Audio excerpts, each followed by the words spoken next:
ನೀವು ಬರೀ ಈ ವಿಡಿಯೋನ ನೋಡಿ ಹಾಗೆ ಸ್ಕಿಪ್ ಮಾಡ್ತೀವಿ ಅಂತಂದರೆ ದಯವಿಟ್ಟು ವಿಡಿಯೋ ನೋಡೋಕ್ಕೆ ಹೋಗಬೇಡಿ. ನೀವು ಈ ಟೈಮ್ ಟೇಬಲ್ಗಳನ್ನು ಫಾಲೋ ಮಾಡ್ತೀವಿ, ಎಕ್ಸಾಮಿಗೆ ಸಿನ್ಸಿಯರಾಗಿ ಓದ್ತೀವಿ ಅಂತಂದರೆ ಮಾತ್ರ ವಿಡಿಯೋನ ನೋಡಿ. ಇಲ್ಲ ಅಂತಂದರೆ ಇವಾಗಲೇ ನೀವು ಸ್ಕಿಪ್ ಮಾಡಿ ನೀವು ಬೇರೆ ಯಾವುದಾದ್ರೂ ರೀಲ್ಸನ್ನು ನೋಡಬಹುದು. ನಾಳೆ ಇವಾಗ ಟೈಮ್ ವೇಸ್ಟ್ ಮಾಡಿ ಎಕ್ಸಾಮ್ ಹಿಂದಿನ ದಿನ ನೀವು ಇನ್ನು 1 ಅವರ್ ಇದ್ದಿತ್ತಂದರೆ ನಾನು ಇನ್ನೊಂದು ಚಾಪ್ಟರ್ ಓದ್ಬಿಡ್ತಿದ್ದೆ, ಇನ್ನು ಹಾಫ್ ಆನ್ ಅವರ್ ಇದ್ದಿದ್ದರೆ ನಾನು ಇನ್ನೊಂದು ಡಿರೈವೇಷನ್ ಮಾಡಿಬಿಡ್ತಿದ್ದೆ ಅಂತ ಹೇಳಿ ಗಿಲ್ಟ್ ಫೀಲ್ ಆಗೋ ಬದಲು ಇವಾಗ ಇರೋ ಟೈಮನ್ನು ಕರೆಕ್ಟಾಗಿ ಯುಟಿಲೈಸ್ ಮಾಡ್ಕೊಳ್ಳಿ ಅಂತ ಹೇಳ್ತಾ ವಿಡಿಯೋನ ಸ್ಟಾರ್ಟ್ ಮಾಡ್ತಾ ಇದ್ದೀನಿ. ಸೊ ಈ ಸ್ಟಡಿ ಟೈಮ್ ಟೇಬಲನ್ನು ಫಸ್ಟ್ PUC ಅವರು ಕೂಡ ಫಾಲೋ ಮಾಡಬಹುದು. ಬಿಕಾಸ್ ಕಾಲೇಜ್ ಟೈಮಿಂಗ್ಸ್ ಅಂತೂ ಎಲ್ಲರದ್ದು ಸೇಮೇ ಇರುತ್ತೆ, ಫಸ್ಟ್ PUC ಸೆಕೆಂಡ್ PUC ಅವ್ರದ್ದು. ಸೊ ಹಾಗಾಗಿ ಇದೇ ಟೈಮ್ ಟೇಬಲನ್ನು ಫಸ್ಟ್ PU ಅವರು ಕೂಡ ಫಾಲೋ ಮಾಡಬಹುದು. ಬಟ್ ಸ್ಟಡಿ ಪ್ಲ್ಯಾನ್ದು ನಿಮಗೆ ಫೆಬ್ರವರಿಯಲ್ಲಿ ಎಕ್ಸಾಮ್ಸ್ ಇರೋದ್ರಿಂದ ನಿಮಗೆ ಸಪ್ರೇಟ್ ಸ್ಟಡಿ ಪ್ಲ್ಯಾನ್ ವಿಡಿಯೋನ ನಾನು ಅಪ್ಲೋಡ್ ಮಾಡ್ತೀನಿ. ಇಲ್ಲಿ ಹೇಳ್ತಾ ಇರುವಂಥ 20 ಡೇಸ್ನ study plan it is for second PU preparatory ಎಕ್ಸಾಮಿಗೆ ಆಗಿರುತ್ತೆ. Okay, welcome back to another video from bio study made easy. Last ವಿಡಿಯೋದಲ್ಲಿ ನಾನು ಪ್ರಿಪ್ರೇಟ್ರಿ ಎಕ್ಸಾಮ್ಸ್ಗೆ ಇನ್ನೂ ಜಸ್ಟ್ 20 ಡೇಸ್ ಬಾಕಿ ಇದೆ, ಓದಿಲ್ಲ ಅಂತಂದರೆ ನಿಮ್ಮ ಆ್ಯನ್ಯುವಲ್ ಎಕ್ಸಾಮ್ಗೆ ಹೇಗೆ ಎಫೆಕ್ಟ್ ಆಗುತ್ತೆ ಅಂತ ಹೇಳಿದೆ. ಆ್ಯಂಡ್ ಸ್ಟಡಿ ಟೈಮ್ ಟೇಬಲನ್ನು ಕೂಡ ನಿಮಗೆ ಮಾಡಿಕೊಡ್ತೀನಿ ಅಂತ ಹೇಳಿದೆ. ಸೊ ಮಕ್ಕಳು ಕಮೆಂಟ್ ಮಾಡಿದ್ದೀರಾ, ನಿಮ್ಮ ಕಾಲೇಜ್ ಟೈಮಿಂಗ್ಸನ್ನು ಸಾಕಷ್ಟು ಮಕ್ಕಳು ಕಮೆಂಟ್ ಮಾಡಿದ್ರಿ. ಸೊ ಆ ಎಲ್ಲ ಕಾಲೇಜ್ ಟೈಮಿಂಗನ್ನು ನೋಡಿಕೊಂಡು ನಾನು ನಿಮಗೆ ಇವಾಗ ಸ್ಟಡಿ ಪ್ಲ್ಯಾನ್, ಅಷ್ಟೇ ಟೈಮಲ್ಲಿ ನೀವು ಇವಾಗ ಟ್ಯೂಷನಿಗೆ ಹೋಗ್ತಾ ಇರೋರು ಇರ್ತೀರ, ಆಮೇಲೆ ಈವ್ನಿಂಗ್ವರೆಗೂ ನಿಮಗೆ ಕಾಲೇಜ್ ಟೈಮಿಂಗ್ ಇರುತ್ತೆ. ಸೊ ಮನೆಗೆ ಬರೋದೇ 5-6 ತನಕ ಆಗುತ್ತೆ.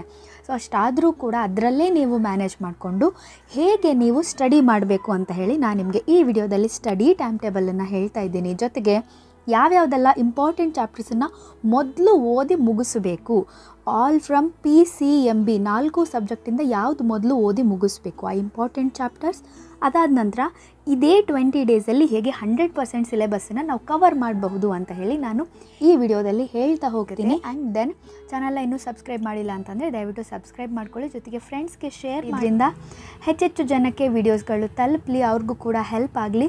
ಆ್ಯಂಡ್ ಸೊ ಇರೋ 20 ಡೇಸಲ್ಲಿ ನಾವು ಹೇಗೆ ಸ್ಟಡಿ ಮಾಡಬೇಕು ಅಂತಂದರೆ ನೋಡಿ, ನೀವು ಎವ್ರಿ ಡೇ 5 ಅವರ್ಸ್ ಸ್ಟಡಿ ಮಾಡುವಂತಹ ಸ್ಟಡಿ ಟೈಮ್ ಟೇಬಲನ್ನು ನಾನು ನಿಮ್ಗೆ ಇವಾಗ ಹೇಳ್ತಾ ಇದ್ದೀನಿ. ಸೊ ಹೇಗೆ 5 ಅವರ್ಸ್ ಸ್ಟಡಿ ಮಾಡೋದಕ್ಕೆ ಹೇಗೆ ಸಿಗುತ್ತೆ ನಮಗೆ ಅಂತಂದರೆ ನೋಡಿ, ನಿಮ್ಮ ಕಾಲೇಜ್ ಟೈಮಿಂಗ್ಗಳನ್ನು ನೀವು ಹೇಳಿದರೆ, ಸೊ ಮಾರ್ನಿಂಗ್ 7-7:30 ಸ್ಟಾರ್ಟ್ ಆಗುತ್ತೆ. ಕೆಲವೊಂದು ಕಾಲೇಜಸ್ಸು 8-9 ಈ ಥರ ಇದೆ. ಆ್ಯಂಡ್ ಆಫ್ಟರ್ನೂನ್ ಬರೋದು ಕೆಲವೊಂದು ಮಕ್ಕಳು 3 ಗಂಟೆಗೆ ಮುಗ್ದೋಗ್ಬಿಡುತ್ತೆ ಕಾಲೇಜು, ಕೆಲವೊಬ್ಬರದ್ದು 4-5-6 ತನಕ ಇದೆ. ಆ್ಯಂಡ್ ಕೆಲವೊಂದು ಮಕ್ಕಳು ಅದಾದ ನಂತರ ಟ್ಯೂಷನ್ಗೂ ಕೂಡ ಅಟೆಂಡ್ ಆಗೋರಿದ್ರಿ. ಓಕೆ, ಸೊ ಇದೆಲ್ಲ ಟೈಮಿಂಗ್ಸನ್ನು ನೋಡಿ ನಾನು ನಿಮಗೆ ಆನ್ ಆ್ಯನ್ ಎವರೇಜ್ 8 to 5 ಅಥವಾ 8 to 6ವರೆಗೂ ನಿಮ್ಮದು ಕಾಲೇಜ್ ಟೈಮಿಂಗ್ ಇತ್ತು ಅಂದ್ಕೊಳ್ಳೋಣ. ಓಕೆ, ಸೊ ಅಷ್ಟು ಟೈಮಲ್ಲಂತೂ ನಿಮ್ಗೆ ಓದಲಿಕ್ಕಾಗಲ್ಲ. ಇವನ್ ನಿಮ್ಮದು 10ಗೆ ಕಾಲೇಜ್ ಇತ್ತು, 9ಗೆ ಇತ್ತಂದ್ರೂ ನೀವು 8 ಗಂಟೆವರೆಗೂ ನಮ್ಗೆ ಓದಲಿಕ್ಕಾಗೋದಿಲ್ಲ, ರೈಟ್? ಸೊ ಹಾಗಾಗಿ 8ರಿಂದ 6 ನಾವು ಕಾಲೇಜ್ ಟೈಮಿಂಗ್ ಅಂತ ತೊಗೊಂಡ್ವಿ ಅಂತಂದರೆ, ಸೊ ನಾವು ಈವ್ನಿಂಗ್ 6ಗೆ ಬಂದ್ವಿ. ಓಕೆ, ಸೊ ಈವ್ನಿಂಗ್ 6ಗೆ ನಾವು ಮನೆ ತಲುಪಿದ್ರೂ ಕೂಡ 6:30 ನೀವು ಸ್ಟಾರ್ಟ್ ಮಾಡಿ ಓದೋದಕ್ಕೆ. ಓಕೆ, ಸೊ 6:30 7:30, 7:30 to 8:30 2 hour ಆಯಿತು. ಓಕೆ, ಅದಾದ ನಂತರ ನೆಕ್ಸ್ಟ್ 8:30 to 9ವರೆಗೂ ನೀವು ಊಟಕ್ಕೆ ಬ್ರೇಕ್. ಓಕೆ, ಸೊ ಅದಾದಮೇಲೆ ನೆಕ್ಸ್ಟ್ 9 to 10, 10 to 11 ಒಂದು 2 hours ಓದ್ತೀರಾ. ಓಕೆ, ಸೊ ಮಾರ್ನಿಂಗ್ ಬೇಗ ಎದ್ದೇಳುವಂತಹ ಮಕ್ಕಳಾದ್ರಿ ಅಂತಂದರೆ ನೀವು 5:30 to 6:30 ಓದಬಹುದು, 1 hour. ಬೆಳಿಗ್ಗೆ 1 hour ಓದ್ಬೋದು. ಇಲ್ಲ ನಮಗೆ ಬೆಳಿಗ್ಗೆ ಇನ್ನೂ ಲೇಟಾಗಿ ಕಾಲೇಜ್ ಸ್ಟಾರ್ಟ್ ಆಗುತ್ತೆ, ಲೈಕ್ ನಮ್ಮದು 10ಗೆ ಕಾಲೇಜ್ ಸ್ಟಾರ್ಟ್ ಆಗುತ್ತೆ ಅಥವಾ 9:30ಗೆ ಅಂತಂದರೆ ನಿಮ್ಗೆ ಇನ್ನೂ ಟೈಮ್ ಇರುತ್ತೆ. ನೀವು 6:30 ಬದಲು 7:30ವರೆಗೂ ಅಥವಾ ಅಟ್ಲೀಸ್ಟ್ 7 o'clockವರೆಗೂ ನೀವು ಮಾರ್ನಿಂಗ್ ಓದಬಹುದು. ಓಕೆ, ಇಲ್ಲ ನಮಗೆ ಮಾರ್ನಿಂಗ್ ಓದ್ಲಿಕ್ಕೆ ಆಗೋದೇ ಇಲ್ಲ, ನಮಗೆ ಬೆಳಗ್ಗೆ ಎದ್ದು ಕಾಲೇಜಿಗೆ ಹೋಗೋದೇ ಒಂದು ಕೆಲಸ ಆಗಿರುತ್ತೆ, ಹೌದಾ? ಸೊ ಹಾಗಾಗಿ ಬೇಡ, ಮಾರ್ನಿಂಗ್ ಬೇಡ. ಸೊ ಏನು ಮಾಡಬೇಕು ಅಂತಂದರೆ ನೀವು 11 ಅಂತಂದರೆ 11ಗೆ ಏನು ನೀವು ಮುಚ್ಚಿಟ್ಟು ಮಲ್ಕೊಳ್ಳಲ್ಲ, ಹೌದಾ? ಸೊ ಅಷ್ಟು ಬೇಗ ಮಲಗ್ತಾ ಇರಲ್ಲ. ಸೊ ಹಾಗಾಗಿ ಏನು ಮಾಡಬೇಕಂತಂದರೆ ನೀವು 12ವರೆಗೂ ನೀವು ಇನ್ನೂ 1 hour ಇಲ್ಲಿ ಮಾರ್ನಿಂಗ್ ಟೈಮನ್ನೇ ನೀವೇನು ಮಾಡಬಹುದು ಅಂತಂದರೆ ಅದನ್ನೇ ನೀವು ನೈಟ್ ಓದ್ಬೋದು. ಓಕೆ, ಸೊ ಅವಾಗ ಎಷ್ಟಾಯಿತು? 3 hour ಆಯಿತು. ಸೊ ಟೋಟಲ್ ಎಷ್ಟಾಯಿತು? 2 + 3 ಅಂತಂದರೆ 5 hour ನೀವು ಡೈಲಿ ಸ್ಟಡಿ ಮಾಡಬಹುದು.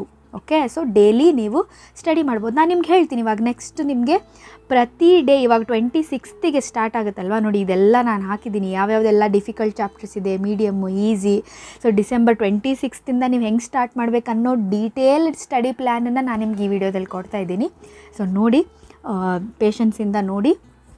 ಓಕೆ, ಸೊ 5 hour ಆಯಿತು, ಹೌದಾ? ಸೊ 5 hour ನೀವು ಕೊಡ್ತಾ ಇದ್ದೀರಾ, ರೈಟ್? ಸೊ ಇಲ್ಲ ಕೆಲವೊಂದು ಮಕ್ಕಳಿಗೆ ಏನಾಗುತ್ತೆ ಅಂತಂದರೆ 7-8ವರೆಗೂ ಟ್ಯೂಷನ್ ಇದೆ, ಹೌದಾ? ಸೊ ಹಾಗಿದ್ಮೇಲೆ ನಿಮಗೆ ಬೆಳಿಗ್ಗೆನೂ ಓದ್ಲಿಕ್ಕೆ ಟೈಮ್ ಸಿಗಲ್ಲ, ಈವ್ನಿಂಗು ಓದೋಕ್ಕೆ ಟೈಮ್ ಸಿಗಲ್ಲ. ಹೌದಾ? ಸೊ ನೀವೇನು ಮಾಡಬೇಕು ಅಂತಂದರೆ ಜಸ್ಟ್ 3 hour ಮಾತ್ರ ನೀವು ಓದೋದಕ್ಕೆ ಟೈಮ್ ತೊಗೊಳ್ಳಿ. ಉಳಿದಿದ್ದನ್ನು ನೀವು ಸಂಡೇಸ್ ಕವರ್ ಮಾಡ್ಕೊಳ್ಳಿ. ಓಕೆ?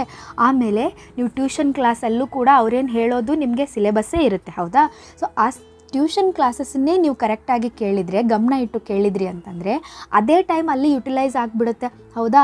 ಅದು ಬಿಟ್ಟು ನಮ್ಗೆ ಓದೋಕ್ಕೆ ಟೈಮೇ ಸಿಗ್ತಿಲ್ಲ ಅಂಥೇಳಿ ಟ್ಯೂಷನ್ಗೆ ಬೈಕೊಂಡು ಹೋಗೋ ಬದಲು ಒಂದು ಟ್ಯೂಷನನ್ನು ಕಂಟಿನ್ಯೂ ಮಾಡಬೇಕು, ಇಲ್ಲ ಟ್ಯೂಷನ್ ಬಿಟ್ಟು ಮನೇಲಿ ಕೂತ್ಕೊಂಡು ಓದಬೇಕು. ಟ್ಯೂಷನ್ಗೆ ಹೋಗ್ತಾ ನೀವು ಇದೇ ವರಿ ಮಾಡ್ತಾ ಇದ್ರಿ ಅಂತಂದರೆ ಆ ಕಡೆ ಟ್ಯೂಷನ್ಗೆ ಹೋಗಿರೋ ಟೈಮು ವೇಸ್ಟು, ಈ ಕಡೆ ಓದೋಕ್ಕೂ ಆಗೋದಿಲ್ಲ. ಹೌದಾ? ಸೊ ಹಾಗಾಗಿ ಟ್ಯೂಷನ್ಗೆ ಹೋಗೋ ಮಕ್ಕಳು ಟ್ಯೂಷನ್ನಲ್ಲಿ ಏನು ಓದ್ತಿರಲ್ವ, ಸೊ ಅದು ನಿಮ್ಗೆ ಹೆಲ್ಪ್ ಆಗೇ ಆಗುತ್ತೆ.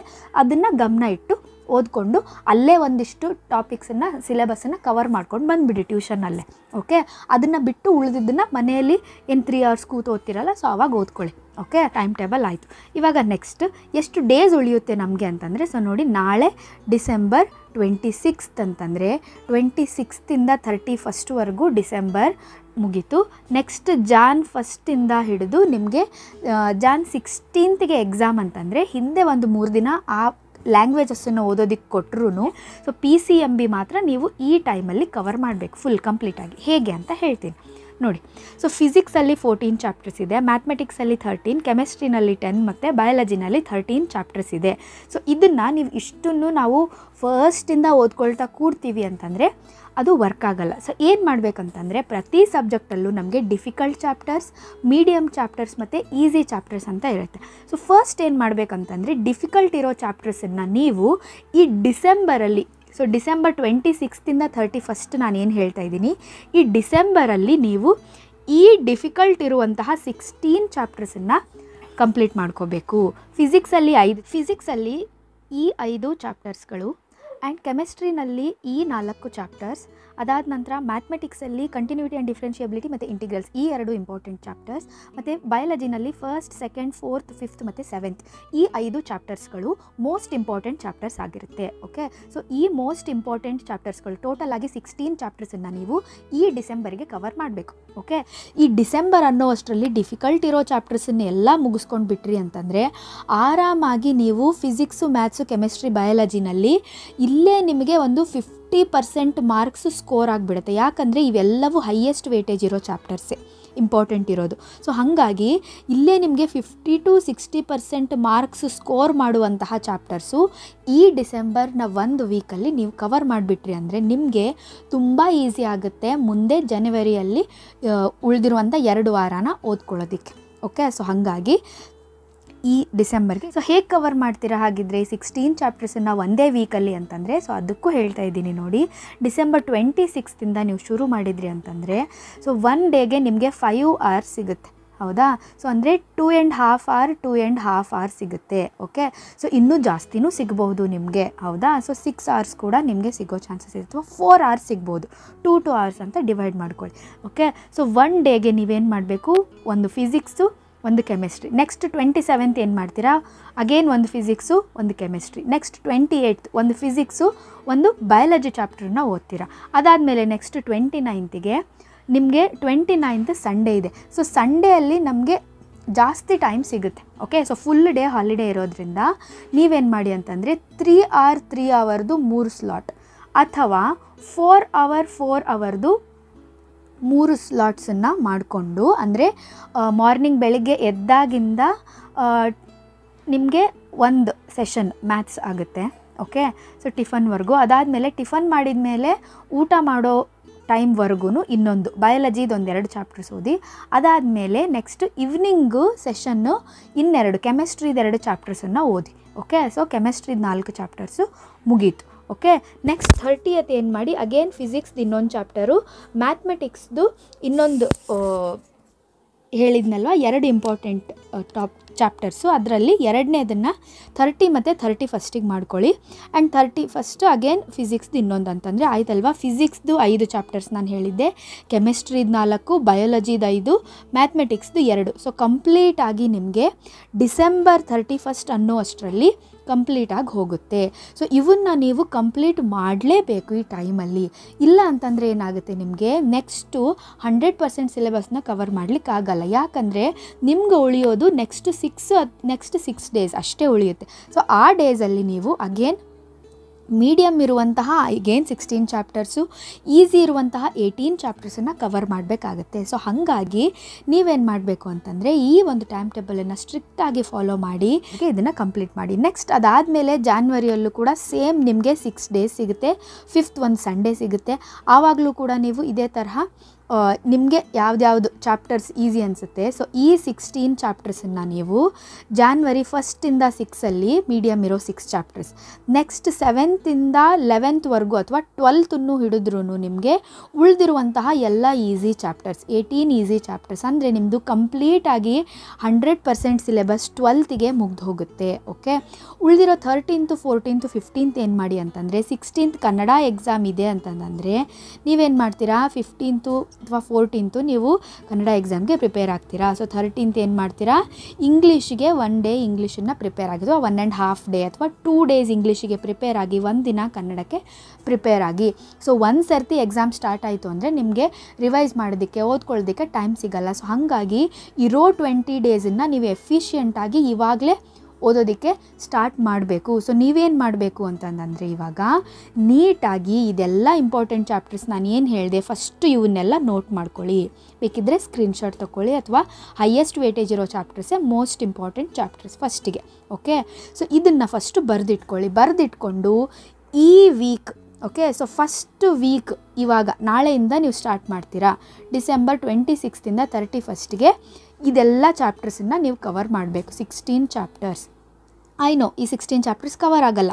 ಏನು ಮಾಡಬೇಕು ನೀವು ಅಂತಂದರೆ ಆವಾಗ ಅದನ್ನು ಬಿಟ್ಟು ಹೋಗೋದಲ್ಲ. ನೆಕ್ಸ್ಟ್ ಜಾನ್ವರಿ 1 ನೀವೇನು ಮಾಡ್ತೀರಾ, ಇದರಲ್ಲಿ ಯಾವುದಾದ್ರೂ ಚಾಪ್ಟರ್ಸ್ ಉಳಿದಿದ್ರೆ ನಿಮಗೆ ಆ ಚಾಪ್ಟರ್ಸನ್ನು ಮತ್ತೆ ಅಗೇನ್ ಇದರಲ್ಲಿ ಕವರ್ ಮಾಡ್ತೀರಾ.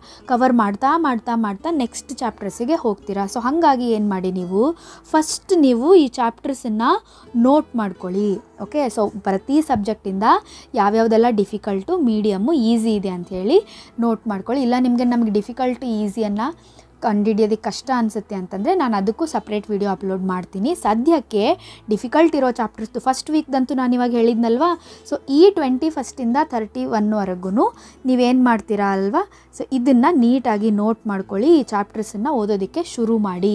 ನೋಡಿ, ಈ ಟೈಮ್ ಟೇಬಲನ್ನು ನೋಡ್ತಾ ಇದ್ರಿ ಅಂತಂದರೆ ನಿಮಗೆ ನಾಳೆಯಿಂದ ಅಲ್ಲ ರೀ, ಇವಾಗಿಂದಾನೇ ನೀವು ಒಂದು ಚಾಪ್ಟರ್ ಓದಿ ಮುಗಿಸ್ಬೇಕು ಅಂತ ನಿಮ್ಗೆ ಅನಿಸುತ್ತೆ. ಯಾಕೆ ಅಂತಂದರೆ ಅಷ್ಟು ಟೈಮ್ ಇಲ್ಲ ನಿಮಗೆ, ಹೌದಾ. ಯಾಕಂದರೆ ಒಂದು ದಿನದಲ್ಲಿ 1-2 ಚಾಪ್ಟರ್ಸ್ ಓದೋದು ಅಷ್ಟು ಈಸಿ ಅಲ್ಲ, ಹೌದಾ. ಸೊ ಹಾಗಾಗಿ ಇವಾಗಿಂದಾನೇ ನೀವು ಓದೋದಕ್ಕೆ ಇವಾಗ ಸದ್ಯಕ್ಕೆ ಈ ವಿಡಿಯೋ ನೋಡಿ ಮುಗಿಸಿದ ತಕ್ಷಣ ನೀವು 1 ಅಥವಾ 2 ಚಾಪ್ಟರ್ಸನ್ನು ನೀವು ನೀಟಾಗಿ ಕಂಪ್ಲೀಟ್ ಮಾಡ್ಕೊಂಡ್ಬಿಡಿ. ಅಂದರೆ ನಿಮಗೆ ನಾಳೆಗೆ ಇನ್ನೂ ಜಾಸ್ತಿ ಟೈಮ್ ಸಿಗುತ್ತೆ ಬೇರೆ ಸಬ್ಜೆಕ್ಟನ್ನು, ಬೇರೆ ಚಾಪ್ಟರ್ನ ಓದ್ಕೊಳ್ಳೋದಕ್ಕೆ. Okay, hope it helps you my dear children. And important ಕ್ವೆಶನ್ಸ್ನದ್ದು ನಾನು ಪ್ರಿಪ್ರೇಟರಿ ಎಕ್ಸಾಮ್ಸಿಗೆ PCMBಯಿಂದ ಅಪ್ಲೋಡ್ ಮಾಡ್ತಾ ಹೋಗ್ತೀನಿ. ಆದಷ್ಟು ಹೆಚ್ಚೆಚ್ಚು ಜನಕ್ಕೆ ಶೇರ್ ಮಾಡಿ. ಹಾಗೆ ವಿಡಿಯೋನ ನೋಡಿ ಬಿಡೋದಲ್ಲ, ನೀವು ಕಮೆಂಟ್ ಮಾಡಿ ತಿಳಿಸಿ ನೀವು ಸೀರಿಯಸ್ ಆಗಿ ಇದನ್ನು ಸ್ಟಾರ್ಟ್ ಮಾಡ್ತೀನಿ ಅಂಥೇಳಿ. ಸೊ ನಾಳೆ ನೀವು ಯಾವ ಚಾಪ್ಟರ್ಸು, ಯಾವ ಸಬ್ಜೆಕ್ಟಿಂದ ಯಾವ ಚಾಪ್ಟರ್ನ ಓದೋದಕ್ಕೆ ತೊಗೊಳ್ತಾ ಇದ್ದೀರಾ ಚಾಲೆಂಜನ್ನು ಅಂಥೇಳಿ ಕಮೆಂಟ್ ಮಾಡಿ ತಿಳಿಸಿ. Let me check. Happy learning, my dear children. All the very best.